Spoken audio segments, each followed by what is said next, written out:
The sky cracked open with a growl. Winds howled through the trees, ripping at branches, tearing through fences.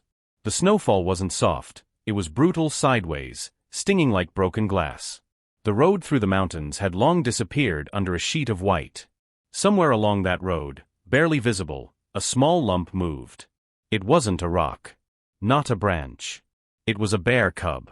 Tiny. No more than a few months old. His fur clumped with frozen sleet, and one leg dragged awkwardly behind him. His breaths came fast, short and panicked. He whimpered softly, too weak to cry out. He had lost his mother. Whether to poachers, a trap, or the storm itself, no one would ever know. All he had now was instinct. And even that was fading fast. On the far side of the valley, tucked in a clearing, an old sheepdog named Togo stirred from his blanket inside a barn. He lifted his head toward the wind. Something was wrong. He barked once. Then again. Clara, his owner, came out holding a lantern. "Togo? What is it?" But the dog was already gone, bounding through the snow, his white fur disappearing into the blizzard. Most would say he was chasing a phantom. But Togo had spent a lifetime reading storms and finding lost things. Soft piano fades in. This isn't just about a rescue. It's about a meeting no one expected, and a bond no one could break. The storm showed no mercy. It howled for hours. Clara waited, pacing near the fire. Togo had always been steady, never ran off without reason. But this was madness. Just past midnight, a soft scratch at the barn door. She opened it slowly.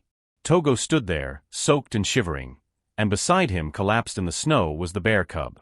For a second, Clara froze. A bear? Even small, it was dangerous. But it didn't move. It didn't even look up. Just breathed, barely. Togo nudged it gently with his nose, then looked up at Clara, as if pleading. Clara stepped back. "You didn't."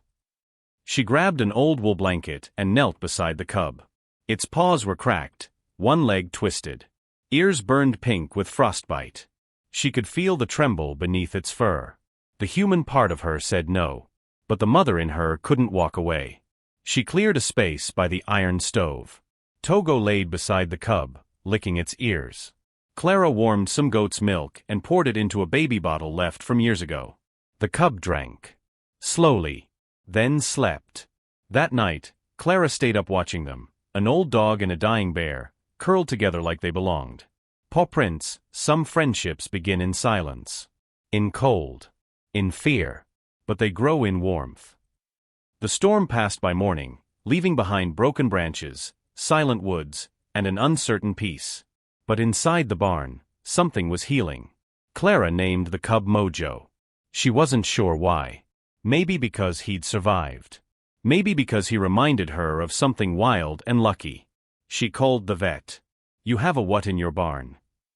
"I'm not asking for permission," Clara replied. "Just help." The vet came. Said the leg would heal with time, the frostbite wasn't as bad as it looked. But added, "It's a wild animal. It won't stay tame." Clara looked at Mojo, curled against Togo's belly. "We'll see." Days turned into weeks. Mojo grew stronger. His limp faded. He explored the barn, then the yard. But never too far from Togo. The old sheepdog became more than a companion. He was a mentor. When Mojo played rough, Togo corrected him with a low growl. When he wandered toward the woods, the dog herded him back. At night, they slept nose to nose.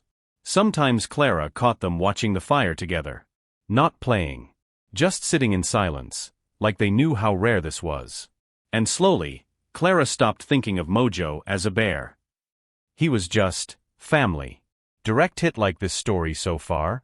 Tap the like button to help more people find true animal friendships like this one. It happened on a Tuesday. A white truck pulled up to the gate. 2 men stepped out. Badges. State Wildlife Agency. Clara's stomach sank. "We received a report," one said. "Someone's harboring a bear." Clara tried explaining. The storm. The rescue. The bond. They weren't unkind. But they were firm. "It's still illegal. Even if your intentions were good, he belongs in a licensed facility." He belongs here, Clara whispered. With us. He's grown. Soon he'll be unpredictable. It's not safe, for you or for him. Togo barked from the barn. The agents followed the sound. Mojo stood near the door, cautious but calm. Bigger now. Eyes clearer. No aggression, just confusion. Togo walked between the men and the cub. His tail wagged low, but his body stood firm. That night, Clara packed Mojo's blanket. His milk bowl. A photo she printed from her old phone, of him and Togo curled by the fire. The agents came back with a cage. Mojo didn't fight. But before stepping in, he turned to Clara. Then to Togo. And let out a soft, sad sound, somewhere between a growl and a whimper. Then he was gone. The barn felt cold, even with the fire burning. 2 winters passed. The house was quieter now. Clara aged. Togo too. His steps were slower. His eyes cloudy.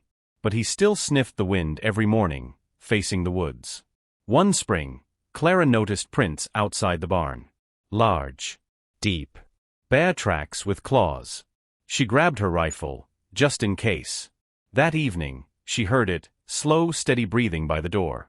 She opened it. There he stood. Mojo. Larger than ever. Powerful. Magnificent. But still. Calm. And behind him, 2 cubs. His cubs.